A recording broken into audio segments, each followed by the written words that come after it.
Now let's talk about skin prep for your electrotherapy applications. Keep in mind that you have certain barriers of resistance when you're doing electrotherapy applications, so we want to ensure that, once again, we're doing everything we can to deliver high quality therapy to drive outcomes. And a resistance to the current flow and the barriers of entry into the tissue are one of those little things that we need to address. The proper way to prep the skin is just with a warm washcloth and water to actually address the skin that you're trying to clean off. In this case, we're going to treat with electrotherapy the medial side of the patient's left knee.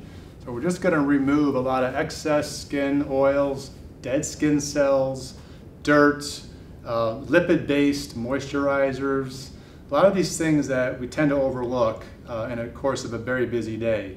And also keep in mind that adipose tissue is a big barrier to current flow into the tissue. So we want to make sure that the skin prep is done very well in the beginning, and it can take just a few minutes or even less to get that prep done. At that point, we can go ahead and apply the electrodes and then get into our protocols in your new TheraTouch device. We're going to do a pain protocol, and we're going to treat the medial side of the patient's knee.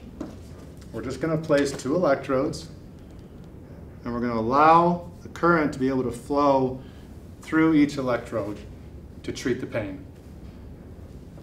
In this case, you do have a black and red lead on your new TheraTouch. Does not matter which lead to plug into the electrode. Just simply attach the pin to the pigtail so you have a good connection. And then simply go to your device and pull up your protocols or your manual electrotherapy operation and begin your treatment.